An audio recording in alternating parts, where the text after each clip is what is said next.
Hello everybody, my name is James, hope you're doing well and welcome back to another video. And today we're going to be talking about McLaren's response to watching their two drivers battle really hard during the Austrian Grand Prix, as well as a new penalty verdict that's been issued following a crash involving Max Verstappen. If you enjoy the video, make sure to leave a like and subscribe for more Formula 1 content. Also make sure to follow me on X at James's Pit Lane, I'll leave a link in the description, but let's jump straight into the video. So let's start with McLaren, with team boss Andrea Stella speaking about how stressful it was watching his two drivers battle really hard in Austria.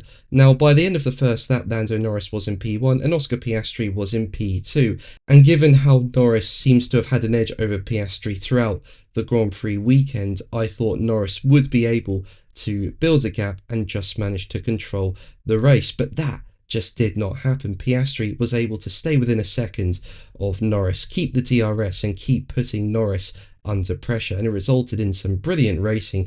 Piastri made a few moves, Norris had to defend, and at one point just before the pit stops, Piastri went for a late lunge into turn 4. That nearly resulted in contact between the two drivers, but they managed to avoid contact and continued on. Now this comes after the two made contact in Canada. Norris ended up going into the back of Piastri, which took himself out of the Grand Prix. And speaking about watching Oscar and Lando do battle again, Stella said, as quoted by Sky F1, "They are obviously stressful moments, but we rely on Oscar and Lando, and also once we're on the pit wall, you just try and stay as chilled as possible, analyse rationally what's going on. But for us, it was clear that the guys both needed to have the opportunity to win the race, as long as they do it in the way they've done it today.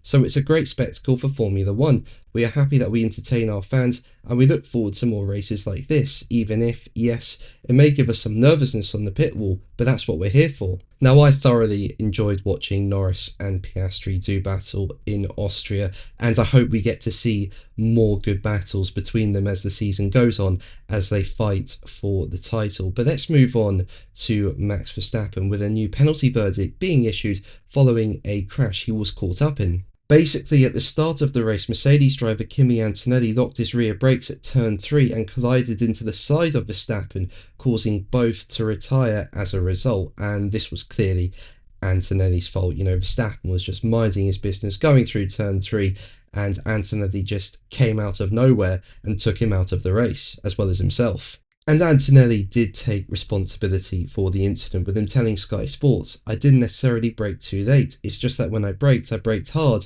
because I was behind other cars, and in that moment I locked the rears. Just feel super sorry to the team, and Max of course, because obviously he was just a passenger. Of course it's a big mistake.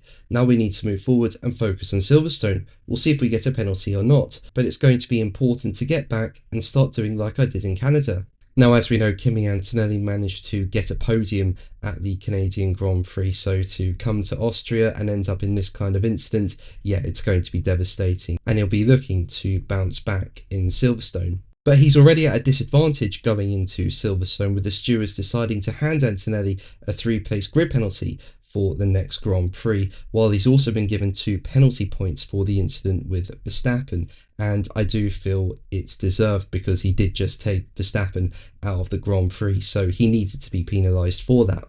And the stewards said in their verdict, the driver of car 12 locked up the rear brakes into turn 3 and collided with car 1. In the hearing, the driver admitted that he made a mistake, as he locked up the rear wheels while using his regular braking point, but also pointed out that he needed to avoid a collision with car 30 in front of him and release the brakes for a short period of time to do so.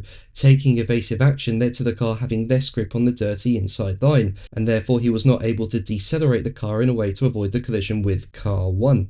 The stewards determined that, although the incident happened in lap 1, no other cars influenced the incident, and the driver of car 12 is fully at fault. Therefore, the more lenient approach to judging that one incident has not been applied in this case.